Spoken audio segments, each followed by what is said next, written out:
Angela, an Inverted Love Story by William Schwink Gilbert. The Century Magazine, September 1890. I am a poor paralysed fellow, who for many years past has been confined to a bed or a sofa. For the last 6 years I have occupied a small room giving on to one of the side canals of Venice, and having no one about me but a deaf old woman, who makes my bed and attends to my food, and there I eke out a poor income of about £30 a year by making watercolour drawings of flowers and fruit. They are the cheapest models in Venice, and these I send to a friend in London, who sells them to a dealer for small sums. But on the whole I am happy and content. It is necessary that I should describe the position of my room rather minutely. Its only window was about 5 feet above the water of the canal, and above it the house projects some 6 feet, and overhangs the water, the projecting portion being supported by stout piles driven into the bed of the canal. This arrangement has the disadvantage, among others, of so limiting my upward view that I am unable to see more than about 10 feet of the height of the house immediately opposite to me, although by reaching as far out of the window as my infirmity will permit, I can see for a considerable distance up and down the canal, which does not exceed 15 feet in width. But although I can see but little of the material house opposite, I can see its reflection upside down in the canal, and I take a good deal of inverted interest in such of its inhabitants as show themselves from time to time always upside down on its balconies and at its windows. When I first occupied my room about 6 years ago, my attention was directed to the reflection of a little girl of 13 or so, as nearly as I could judge, who passed every day on a balcony just above the upward range of my limited field of view. She had a glass of flowers and a crucifix on a little table by her side, and as she sat there in fine weather from early morning until dark, working assiduously all the time, I concluded that she earned her living by needlework. She was certainly an industrious little girl, and as far as I could judge by her upside-down reflection, neat in her dress and pretty. She had an old mother, an invalid, who on warm days would sit on the balcony with her, and it interested me to see the little maid wrap the old lady in shawls, and bring pillows for her chair, and a stool for her feet, and every now and again lay down her work and kiss and fondle the old lady for half a minute, and then take up her work again. Time went by, and as the little maid grew up, her reflection grew down, and at last she was quite a little woman of, I suppose, 16 or 17.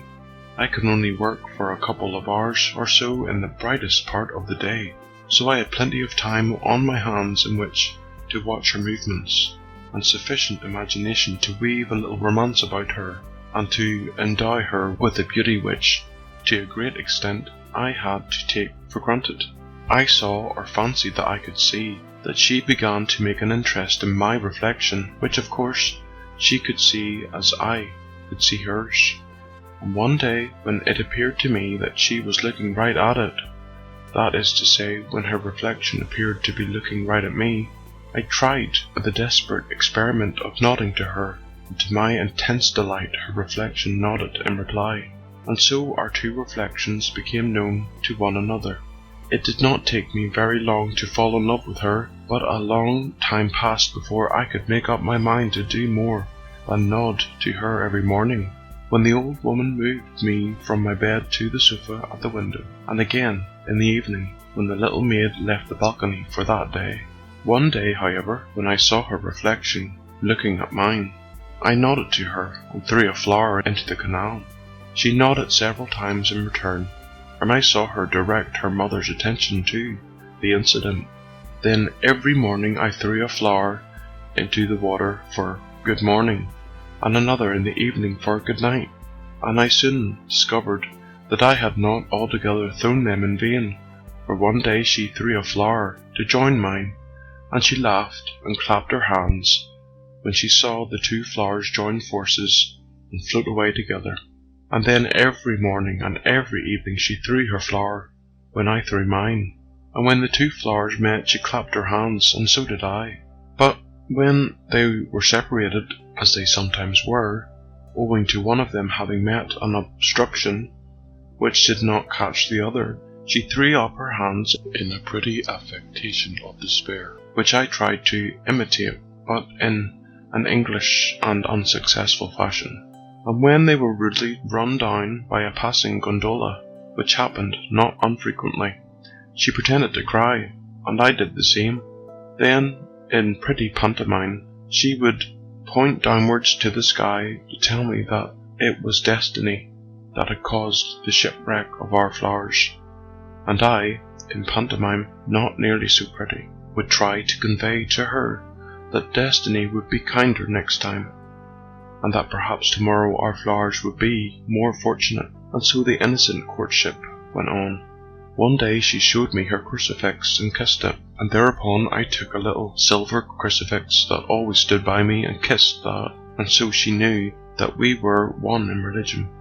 One day the little maid did not appear on her balcony, and for several days I saw nothing of her, and although I threw my flowers as usual, no flower came to keep it company. However, after a time she reappeared, dressed in black,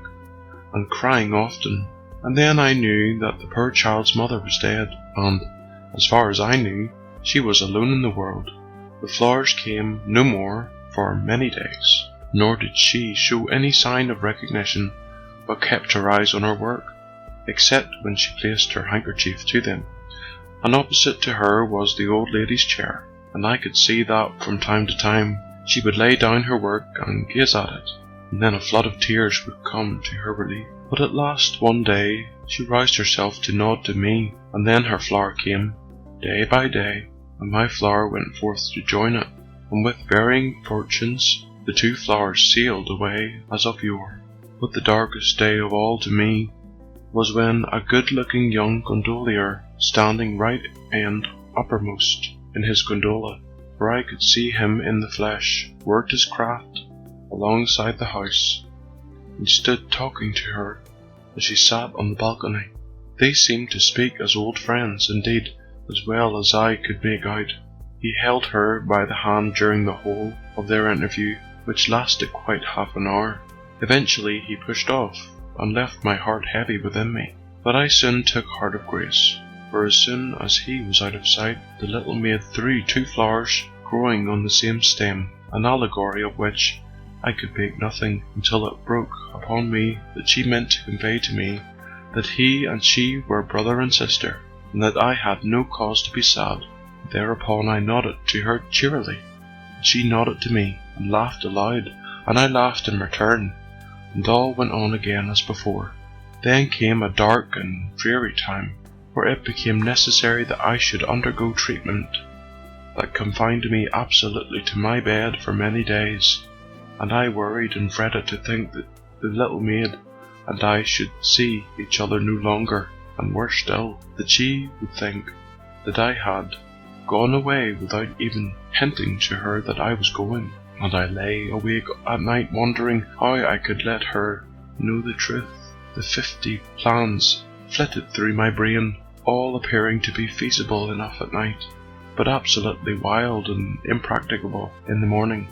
One day, and it was a bright day, indeed for me, the old woman who tended me told me that a gondolier had inquired whether the English signor had gone away or had died,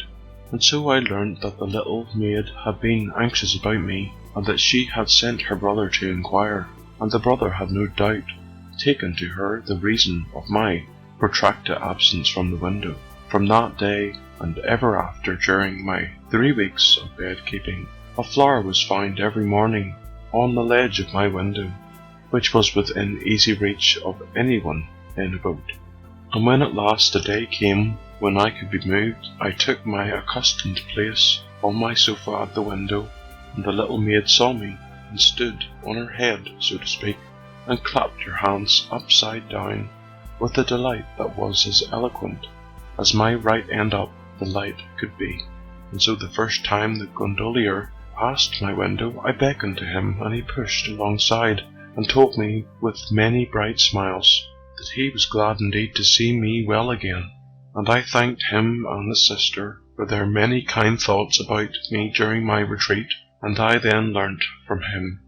that her name was Angela, and that she was the best and purest maiden in all Venice, and that anyone might think himself happy indeed who could call her sister, but that he was happier even than her brother,